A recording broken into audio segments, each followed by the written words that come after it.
할렐루야. 여러분 사랑하고 축복합니다. 네, 비가 계속 오네요.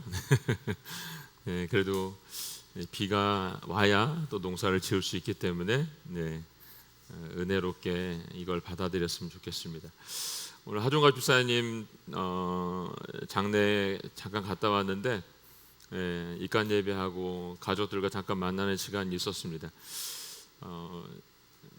제가 그 가정을 보면서 참 부러웠던 생각은 뭐냐면 두 자녀가 있는데 두 자녀가 다 하나님 뜻 안에 있고 하나님의 복음을 전하는, 한 사람은 선교사로, 한 교사람은 또 있는 그 직장에서 주님의 복음을 전하고 있는 걸 보면서 참 따뜻한 마음이 들었어요. 아니, 말씀을 전하다가 사실 울컥했어요. 제가 그 따뜻한 모습을 보면서 그 따님이, 제가 장례식 가가지고 이렇게 설교를 해보면 대부분 제 얼굴 안 쳐다보거든요.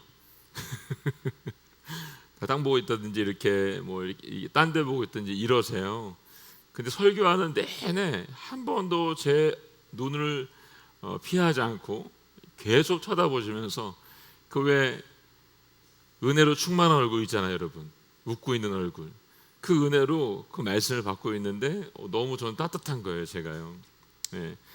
그래서 하집사님이 말씀을 암송시키고 자녀들 그 말씀을 양육하고 또 아이들이 이제 선교제 나가서 복음을 전하고 장례를 치르는 중간에도 10년 동안 교회를 떠났던 사람이 다시 교회를 가게 되는 일도 일어나게 되고, 또 그러면서 이제 그게 이제 간증이 되니까 예배를 드리면서 누구 또 복음 전할 사람 없나 싶어가지고 누가 오면은 교회 다니라고 말하고 거기서 그러고 있더라고 보니까요.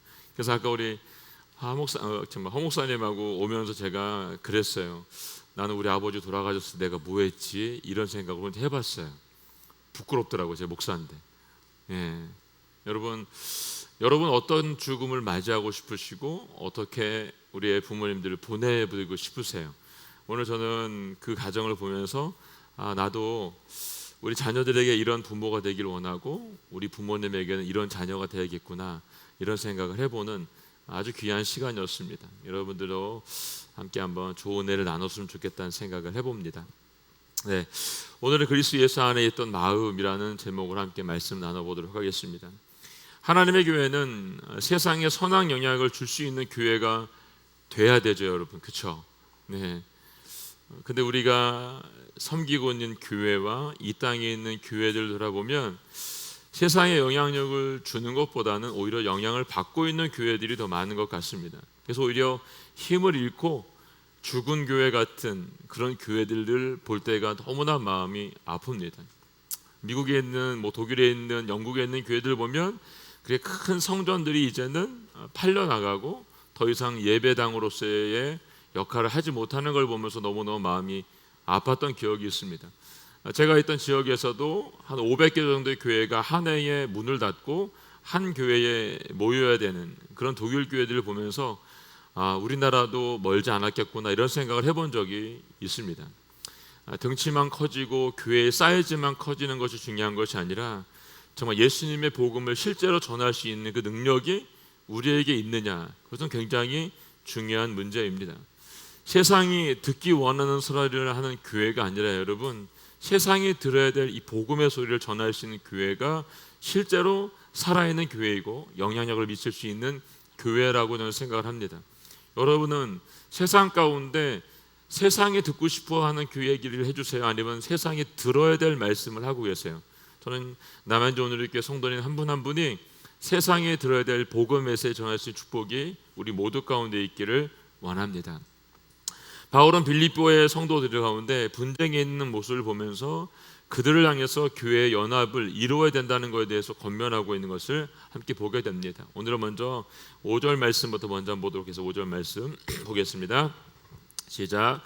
여러분 안에 이 마음을 품으십시오. 이것은 그리스도 예수 안에 있던 마음이기도 합니다. 아멘.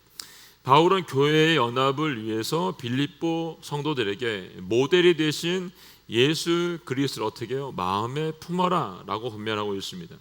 그리스도께서는 자신을 낮추시고 자기를 부정하심으로 십자가를 지기까지 복종하신 것처럼 그리스도인들도 서로가 겸손하고 자신을 부정할 때 다툼이나 허영은 사라지고 교회의 일치를 낳게 된다는 것을 오늘 우리에게 말씀해주고 있는 것이죠. 이런 마음 우리에게 품으라는 것입니다. 자, 6절부터 8절 말씀 계속해 읽어볼게요. 시작.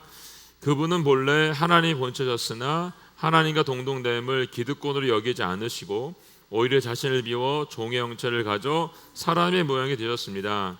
그리고 그분은 자신을 낮춰 죽기까지 순종하셨으니 곧 십자가에 달려 죽으신 것입니다. 아멘.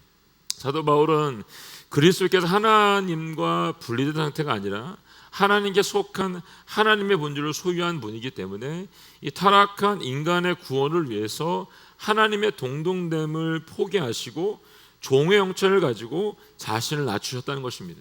그리고 사람의 모양으로 죽기까지 순종하신 이 사랑을 빌립보 성도들에게 오늘 말하고 있습니다. 이 마음을 빌립보 성도들에게 권면한 이유는 그리스도의 이 몸인 교회를 바르게 세우기 위해서 너희도 이와 같이 살아야 된다는 것을 알려주고 있는 것이죠. 사도 바울의 교회 공동체를 세우기 위해서 말하고 있는 것은 그리스도의 마음을 품자는 것입니다.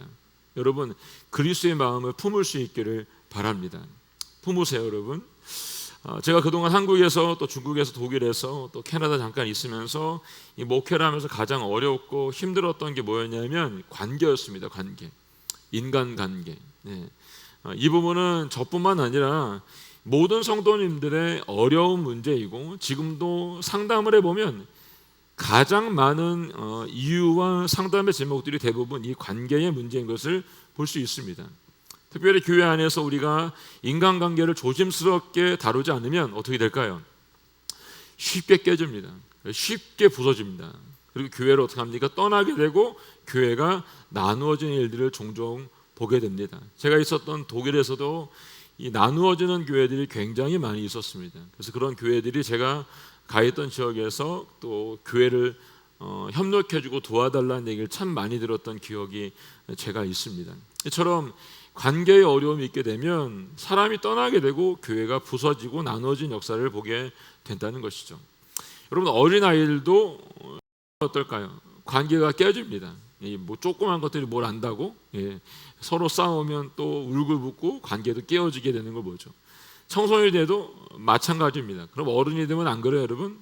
어른은 몸만 컸지 여전히 어린아이인 것을 볼 때가 참 많이 있습니다. 저 이때가 가장 속상해요.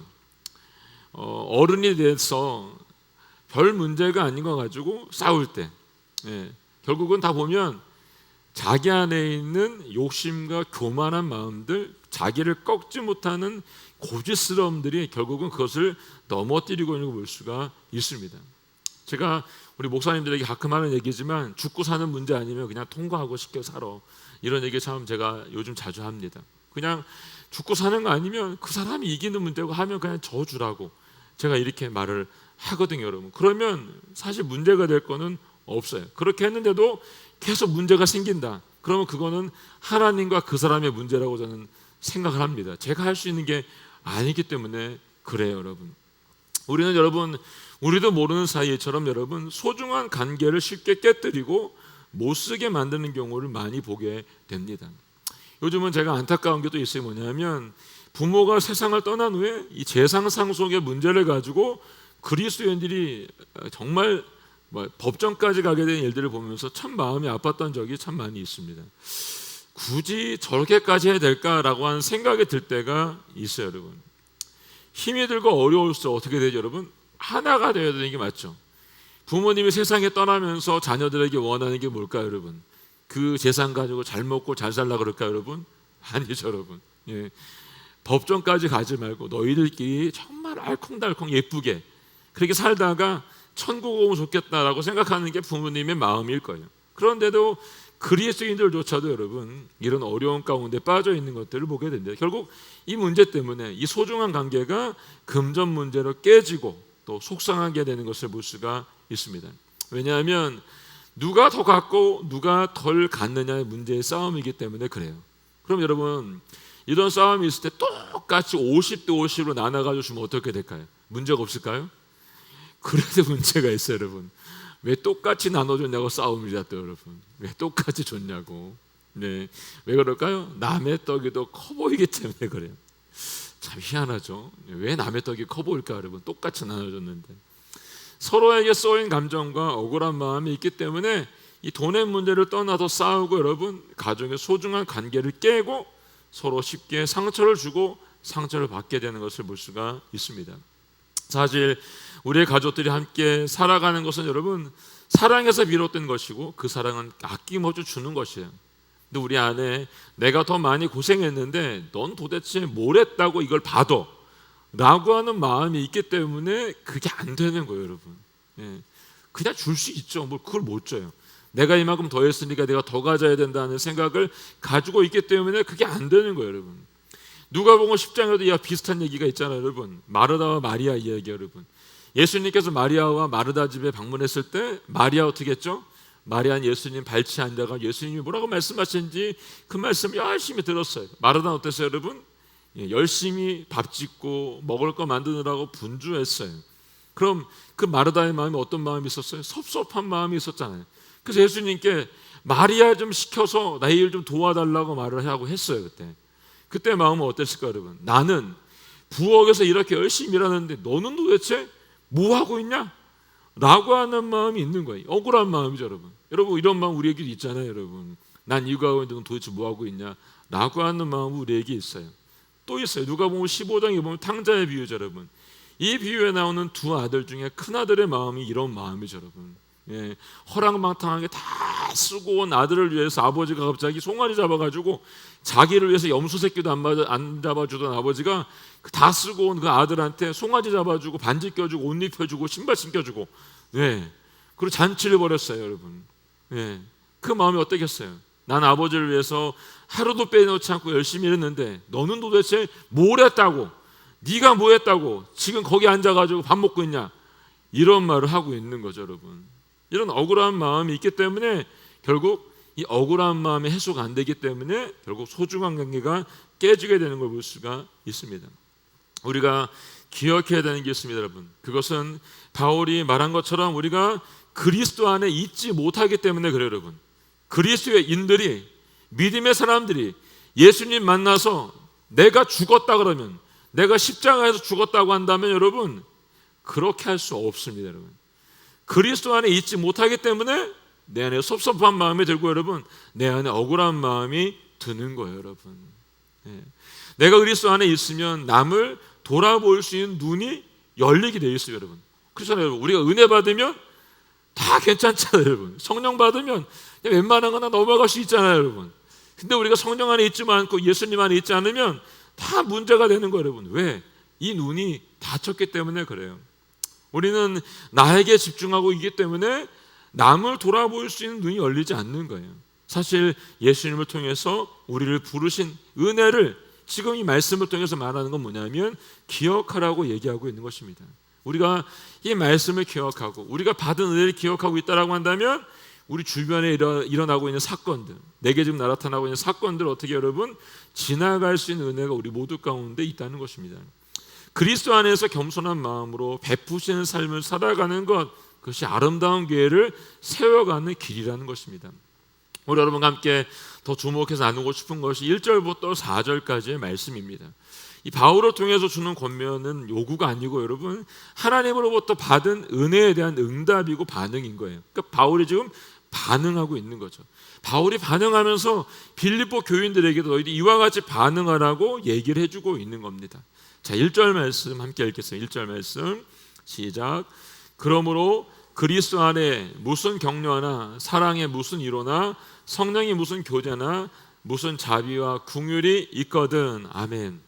네, 우리가 먼저 은혜를 입고 주님의 위로와 격려와 자비를 얻었다는 거죠. 그것을 우리가 얻었기 때문에 우리가 살아가야 될 다른 삶이 있다는 것을 말씀해주고 있는 것입니다. 그걸 받았기 때문에 너희가 살아가야 되는 삶이 따르게 있다는 겁니다. 실제로 우리가 여러분 처음 예수님을 만나서 그 놀라운 은혜를 받게 되고 깨닫게 되는 순간 어땠어요 여러분? 너무너무 감사하고 눈물이 났죠. 그리고 나를 위해 십자가 돌아가신 그분을 생각할 때마다 죄송한 마음이 들죠. 그리고 어때요? 내가 지금까지 이렇게 살았지만 이 이후로는 좀 다른 삶을 살아야 되겠구나 라고 하는 생각을 갖게 됩니다. 그래서 우리도 예수님의 사랑이 내 안에 차오르고 차오르면 나도 남을 사랑하고 싶어지게 돼요, 여러분.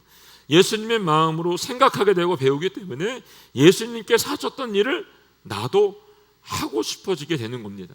선교도 가게 되는 것이고 아울리스 가게 되는 것이고 사람들이 가지 않는 오지도 가게 되는 것입니다. 누가 등 떠밀어서 갑니까, 여러분? 내게 그 은혜가 부어지니까, 주님 닮고 싶으니까, 주님이 십자가의 길을 걸어가셨으니까 나도 그 십자가 지기 위해서 우리가 그 길을 걸어가는 거죠, 여러분. 마치 예수님께서 내 안에 살아가신 것처럼 예수님의 생명이 내 안에 꿈틀거려서 내가 다른 삶을 살아낼 수 있는 것, 그것이 우리가 받은 은혜라는 것입니다. 비우고 낮아지셨던 예수님처럼 우리가 해야 되는 건 뭐예요, 여러분? 나를 비우고 낮아지는 것입니다. 그럴 때 이 은혜가 내 안에 더 부어지게 되고 이 은혜가 더 부어지는 알미암아 새로운 변화가 우리 삶 가운데 나타나게 된다는 것입니다. 이 은혜가 우리 가운데 부어지고 새로운 변화가 나타나게 어떻게 될까, 여러분? 헌신하지 말라 그래도 헌신을 할 수밖에 없게 됩니다, 여러분. 오늘 이 은혜가 여러분 가운데 부어지기 시작하고 새로운 변화의 역사가 나타나기를 예수님의 이름으로 선포합니다. 자, 2절 말씀 함께 보세요. 2절 말씀 시작. 같은 생각을 품고 같은 사랑을 나타내며 한 마음으로 같은 것을 생각함으로 내 기쁨을 충만하게 하십시오. 자, 그러면 은혜를 받고 어떻게 헌신하고 어떻게 나눠주는가 봤더니 첫 번째는 한 마음을 갖는 것, 한 마음. 사랑하는 성도 여러분, 한 마음을 갖는 것, 이게 쉬운 일 여러분? 쉽지 않죠, 여러분. 쉽지 않습니다, 여러분. 부부도 한 마음 되는 게 어렵습니다. 부부도 한 입을 덮고 자라도 한 마음 되는 게 어려워요, 여러분. 아이들과 한 마음 되십니까? 아이들과 한 마음 되는 것도 어렵습니다. 우리가 같은 것을 생각하고 같은 사랑으로 같은 마음이 될 수 있는 것 참 어려운 문제입니다. 이게 불가능해 보이죠. 왜냐하면 우리가 가지고 있는 생각도 다르고 기대도 다르고 꿈도 다르고 여러분과 제가 원하는 것도 달라요. 취향도 달라요. 보는 것도 달라요. 색깔도 달라요. 먹는 것도 달라요. 그래서 우리 교육자들 점심 먹을 때마다 뭐 먹으러 갈래요? 물어보잖아요. 여러분 안 그러세요? 뭐 먹으러 갈 거예요? 물어보잖아요, 여러분. 다 달라요, 여러분. 같지 않다는 거예요. 그런 삶을 우리가 지금 살아내고 있다는 거죠. 이전에 절대 군주제에 있을 때 어땠어요, 여러분? 절대 군주제는 이 두려움 때문에라도 복종을 해야 되는 거죠. 그때는 같은 마음이죠, 여러분. 같은 마음. 오늘 내가 고기 먹자 그러면 다 고기 먹는 거예요. 오늘 내가 국밥 먹으면 다 국밥 먹는 거예요. 군주제에서는 여러분, 내가 하고 싶은 대로 다 하는 거죠, 여러분. 왜? 철저히 군사가 다스리고 있는 상태이고 통제이기 때문에 어쩔 수 없는 생각과 어쩔 수 없이 같은 마음을 가질 수밖에 없는 사회였다는 거예요, 여러분. 근데 이 평등사회가 됐잖아요, 평등사회. 평등사회가 됐다는 건 뭐예요, 여러분? 각자의 이야기와 각자의 생각과 각자가 가지고 의사를 표현할 수 있는 시대가 됐다는 거예요, 여러분. 그리고 내가 원하는 것을 선택할 수 있게 됐다는 겁니다, 여러분. 여러분 가족끼리도 여행 갈 때 가려고 하면 어때요, 여러분? 가족끼리도 싸웁니다. 제가 독일에 있는 우리 아이들 몇 분의 아이들이 이제 최근에 부모님 모셔가지고 여행을 하는데 아이들이 이제 자기들이 가고 싶은 적이 다 다른 거예요. 엄마가 왔으니까 엄마를 좀 모시고 싶은데 두 아이가 성향이 완전히 다르니까 엄마를 모시고 와서 자기는 여기를 모시고 가고 싶고 이 사람은 여기를 모시고 싶은 거예요. 그 둘이 안 맞는 거예요. 그 의견이 안 맞으니까 이거 가지고 서로 또 여러 가지 얘기를 나누는 걸 보면서 참 의견이 잘 안 맞는구나 이런 생각을 해보게 됐습니다. 여러분 같은 생각을 갖고 같은 생각을 하고 같은 마음을 품는 것 그만큼 어렵다는 거예요, 여러분. 그렇기 때문에 평등한 사회에 왔기 때문에 좋아졌다? 아닐 수도 있다는 거예요, 여러분. 그래서 평등 사회에서 여러분 이걸 결정하기 위해서 뭘 만들었죠, 여러분 우리가? 다수결. 다수결의 원칙을 만들었잖아요, 여러분. 하도 뭐 하다 보니까 안 맞으니까 야 우리 제비뽑기 하든지 뭐 사다리를 타든지 뭐 하자 이런 얘기 하잖아요, 여러분. 자 그럼 여러분 다수결을 해서 결정을 했어요, 여러분. 다수가 결정한 것을 가지고 그래 우리가 모두가 결정했으니까 이걸 하자라고 했어요. 그러면 소수는 같은 마음일까요? 아니죠, 여러분. 않아요. 그냥 따라갈 뿐이지 거기에 전적으로 동의한 건 아니에요, 여러분. 새로운 시대가 왔어요, 여러분. 팽팽하게 가지고 있는 긴장 가운데 대립은 여러분 여전히 그들의 마음속에 있는 거예요. 같은 생각, 같은 사랑, 같은 마음을 가지고 있지 않기 때문에 그렇습니다, 여러분. 믿음의 공동체인 교회는 어떨까요, 여러분? 네, 교회는 더 어렵습니다. 더 어려워요. 제가 남양주 온누리교회에 와서 우리 장로님들과 권사님들과 얘기를 나눌 때, 제가 이제 지금 교회 건축을 하고 있잖아요. 저희가요. 제가 다른 건 별로 얘기를 안 하는데 딱 하나만 얘기해요. 뭐냐면 하나 되기를 위해서 기도하자고. 하나 되기 위해서. 이게 굉장히 어렵거든요. 교회 공동체가 믿음으로 하나 되고 일치되는 것, 같은 생각, 같은 마음, 같은 사랑을 하는 것 참 어려워요. 하나 되지 않으면 이걸 할 수가 없는 거예요. 그래서 제가 남양주 오자마자 우리 장로님들께, 권사님들께 우리가 하나됨을 위해서 계속해서 기도하면 좋겠다라고 말씀했던 이유가 여기에 있습니다. 교회도 여러분 각각 다른 사람들이 모여 있기 때문에 여러분 사실은 잘 안 맞습니다. 잘 안 맞아요. 이런 교회를 향해서 하나님의 기대와 예수님의 기대와 뜻은 무엇일까요, 여러분? 어떻게 하길 원하실까요, 여러분? 제가 알고 있는 믿음의 공동체는 여러분, 이 문제를 위해서 결정을 내릴 때 이 공동체는 만장일치의 결정을 했습니다. 만장일치. 산병이라도 여러분 노라고 말하면 그걸 하지 않습니다. 그럼 어떻게 하냐면 또 기도합니다. 또 기도해서 그 한 사람의 마음에도 동일한 마음이 생길 때까지 기다려주는 겁니다. 시간은 오래 걸립니다. 제가 그 공동체에서 하는 걸 보면서 막 속이 터지고 답답한데, 이건 이 사람들은 몇십 년째 하고 있으니까 이게 문제가 안 되더라고 보니까요. 의견 하나를 결정을 딱 하는데 내놓고 난 다음에 결정이 될 때까지 기다려주는 겁니다. 그리고 모두가 같은 마음이 될 때까지 기다리고 그 사람도 동의할 때 비로소 그 일을 하게 되는 것을 볼 수가 있습니다. 그리고 그 공동체가 이후에 일어날 일을 보면서 참 아름답다라는 생각을 해보게 됐습니다. 아름답다. 네. 의견은 다 다르고 생각은 다 다르지만 계속해서 어떻게 했습니까? 더 이야기를 나눈 겁니다. 그리고 왜 그것이 좋은지에 대해서, 왜 이것을 해야지 되는지에 대해서 반대 의견도 듣고 계속해서 그것을 선택하면서 나아갔다는 것입니다. 어찌 보면 이 마음이 지금 예수님께서 우리를 향해 주고 있는 마음인지도 모릅니다, 여러분. 하나님이 지으신 자연 세계는 어때요, 여러분? 모든 존재가 다 달라요, 여러분. 식물, 동물, 나무, 채소 다 다릅니다, 여러분. 근데 신기하게 잘 보면 조화를 이루고 있습니다. 조화를. 여러분 잡초가 막 우거져 있는 숲에 가보셔도 여러분 그 안에도 룰이 있습니다, 여러분. 희한하게 하나님께서 만드신 모든 생명체에는 여러분 창조자 하나님의 주권과 통치 안에 있기 때문에, 그것을 인정하고 있기 때문에 그 앞에서 그 모든 것들이 겸손하게 반응하고 있기 때문에 조화를 이루고 있는 거죠, 여러분. 이걸 제일 못하는 게 누구냐면 인간입니다, 인간 여러분. 우리가 속한 믿음의 공동체도 여러분 저는 가능할 수 있다라고 생각을 합니다, 여러분. 그 공동체가 할 수 있으면 저희 남양주 온누리교회도 할 수 있다고 생각이 됩니다. 우리가 하나님의 마음으로 그렇게 한 마음으로 살기로 결정하면 가능합니다. 그리고 우리가 함께 주님을 바라볼 수 있다라고 한다면 내 생각 속에 내 생각을 빼고 주님의 생각을 가지고 복종할 마음을 가질 수만 있다고 한다면 여러분 우리는 바뀔 수 있습니다. 주님과 함께 호흡하고 주님과 함께 걸음을 마치고 주님의 사랑을 배워감으로 말미암아 주님께서 우리에게 말씀하시는 대로 움직일 수만 있다라고 한다면 여러분 바뀔 수 있습니다, 여러분. 못 바뀐다고 하는 건 사단이 주는 마음이에요, 사단이. 여러분 우리는요 바뀔 수 있습니다. 하영조 목사님께서 언젠가 한번 그런 얘기 하셨는데 우리 입술, 우리 말을 아끼라고 하신 적이 있어요. 아끼라고. 여러분 이런 일이 있을 때 어떻게 해야 될까, 여러분? 여러분 입술을 아끼세요, 여러분. 사단에게 주지 마시고. 그래서 우리가 예수님 바라보고 주님이 원하시는 남양주 온누리 공동체가 되기를 주님의 이름으로 축원합니다. 자, 3절 말씀 읽겠습니다. 시작. 무엇을 하든지 이기심이나 허영으로 하지 말고 서로 겸손한 마음으로 다른 사람들을 자기보다 낮게 여기십시오. 아멘. 두 번째는 겸손한 마음이에요. 어떤 마음이냐면 나보다 여러분 다른 사람을 낮게, 더 위로 여기는 마음을 가지라는 거죠, 여러분. 자, 여러분 토론도 해보시고 논쟁도 해보시고 말싸움도 해보셨죠, 여러분? 해보시면 어때요, 여러분? 자, 시작하시면서 난 오늘 져야겠다라고 생각하시고 시작하신 분 있으세요? 한 명도 없죠, 여러분. 논쟁, 토론, 싸움, 말싸움, 어떤 분도 여러분 싸움에서 지고 싶은 사람은 아무도 없습니다. 제가 부부싸움 하면 그렇잖아요. 부부싸움 하면 여러분. 근데 이상하게 부부싸움 하면 남자들이 꼭 아내한테 집니다.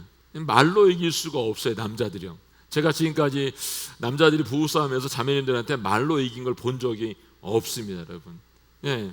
근데 여러분, 자, 자매님들이 말씀하신 거에 남편분들이 말로 못 이겨서 설득을 당했어요, 여러분. 자, 설득을 당했으니까 그 말에 전적으로 동의했을까요?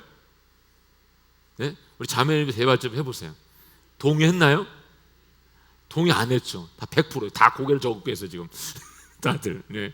다 적고 계세요. 우리 형제님들 마음으로 깊이 반성하셔야 됩니다. 자매님들이 안 하셨대요. 네. 싸움을 해서 말싸움에 졌지만, 네, 그것에 전적으로 동의를 하지 않는다는 여러분. 네. 서로 다른 생각과 주장이 팽배할 때 여러분, 우리는 함께 동행하는 게 어렵습니다. 어려워요. 그래서 부부가 한 마음을 이루는 게 그만큼 어려울 때가 있습니다. 그래서 제가 언젠가 설교했던 것처럼 부부가 어떻게 여러분 서로 마주보고 무릎 대고 이야기의 시간을 많이 가지라고 말을 했어요. 이런 시간이 있어야 이런 동행함이 아름답게 이루어질 수 있습니다.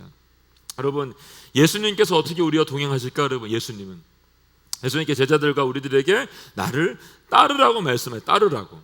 우리가 예수님을 따르는 생각을 갖지 않고 여러분, 예수님을 잘 따르지 않아도 여러분, 예수님은 예수님의 길을 어떻게 할까요? 그냥 묵묵히 가세요. 우리가 따르지 않아도 여러분. 그런데 예수님은 우리와 동행하고 싶을 때 어떻게 하십니까? 우리에게 맞춰서 동행을 하신다는 겁니다. 그러니까 져주시는 거죠, 여러분. 우리가 예수님의 시간에 맞추는 게 아니고 여러분, 우리의 시간에 예수님이 맞춰 주시는 거죠, 여러분. 우리의 선택, 예수님의 선택에 굴복하는 게 아니고 여러분, 우리의 선택을 예수님께서 어떻게 해요? 기다려 주시고 용납해 주시는 거죠. 우리가 여기서 선택할 때까지 기다려 주시는 거예요. 아까 그 공동체가 마지막 한 명까지 예! 라고 할 때까지 기다려 주는 것처럼 예수님이 여러분 마음에서 예! 라고 동의할 때까지 기다려 주신다는 겁니다. 우리의 시간, 우리의 선택을 존중해 주시면서 우리와 함께 동행하시는 분, 그분이 예수님이세요. 우리가 예수님 닮고 싶다고 말하면서 보면 어때요? 예수님 하나도 안 닮고 있죠, 여러분. 예. 주님은 그런 마음으로 우리를 동행해 주고 있는데 우리는 어떻게 하고 있냐는 거죠, 여러분. 우리의 생각과 우리의 선택이 예수님보다 더 낫기를 원합니다. 더 좋아지기를 원합니다, 여러분. 적어도 예수님의 마음과 태도, 주님이 우리에게 보여주신 그 모든 것들을 따라서 맞출 수 있는 축복이 우리 모두 가운데 있기를 원합니다. 우리도 누군가를 위해서 시간을 맞춰주고 누군가를 위해서 내 선택을 내려놓고 누군가를 위해서 함께 걸어갈 수 있는 축복이 우리 가운데 있기를 원합니다. 예수님께서 그래서 말씀하셨잖아요. 오른뺨을 때리면 어떡하냐 여러분? 왼뺨을 돌려대고 여러분. 오리를 가지고 어떻게 해요? 심리를 가지고, 예, 누가 겉옷을 달면 속옷까지 주라고 말했죠, 여러분. 제가 그때 어떻게 말했어요? 이 부분에 대해서요. 억지로 하지 말았죠, 억지로. 여기 성경이 말하고 있는 것은 여러분, 오른뺨을 대며 왼뺨을 대라는 말이 여러분 그냥 대라는 게 아니고 오른뺨 때리셨으니까 왼뺨도 때리시고 싶으시죠? 때리세요. 이렇게 내려는 거예요, 여러분. 오리를 가주면 오리 가고 난 다음에 제가 심리까지 가드릴까요? 괜찮은데 저는 이렇게 말을 하라는 거예요, 여러분. 억지로 가라는 게 아니고 여러분. 겉옷을 줄 때도 여러분 겉옷 주면서 혹시 속옷은 필요하지 않으세요? 이것도 벗어드릴까요? 이렇게 말을 하라는 거예요, 여러분. 네, 동행한다는 거 여러분, 마음을 맞춘다는 거 여러분, 이렇게 쉽지 않은 거죠. 근데 주님이 우리에게 그것을 요구하고 있다는 것입니다. 세상에서는 사실 이런 일을 만나기가 어렵죠, 여러분. 다툼과 허용을 통해서 어떻게든 자신이 원하는 것을 얻고 싶어하는 것이 세상입니다. 결코 다른 사람들보다 나를 낮게 여기고 따라주고 기다려주는 일은 없습니다, 여러분. 거기에는 여러분, 사실 그런 과정에서 모든 관계는 부서질 수밖에 없습니다. 동행은 더더욱 물 건너간 것이죠, 여러분. 관계를 세우고 관계를 회복하는 예수 그리스도의 십자가, 그것만이 우리를 이 길로 갈 수 있게끔 만들어 준다는 것입니다.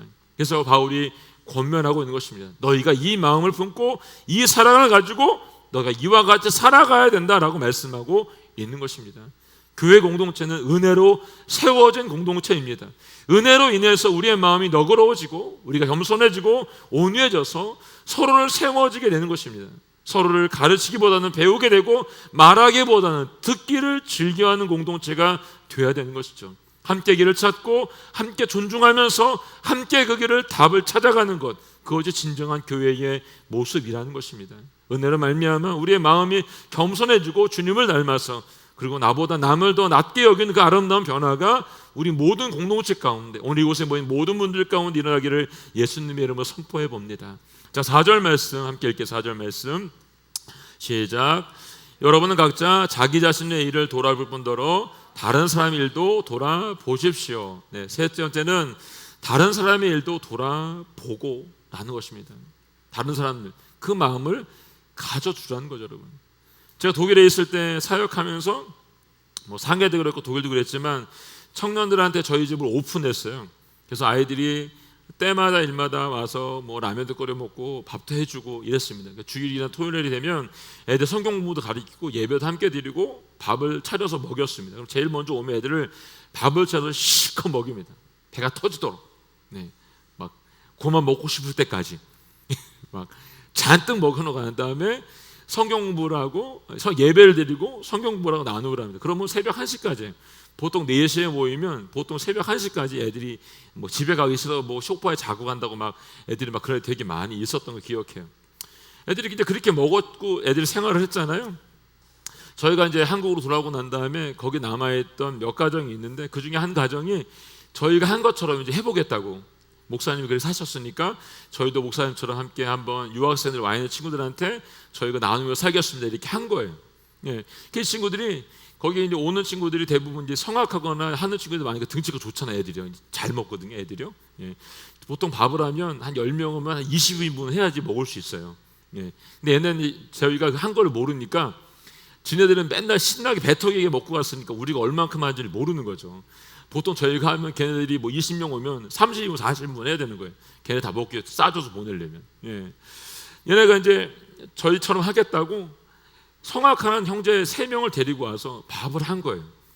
둘이 밥 먹던 거에다 조금 더 얹어가지고 밥을 한 거죠. 고기를 굽고 없는 돈에 소고기 사다가 돼지고기 사다가 꽂고 파전도 굽고 해가지고 준 거예요.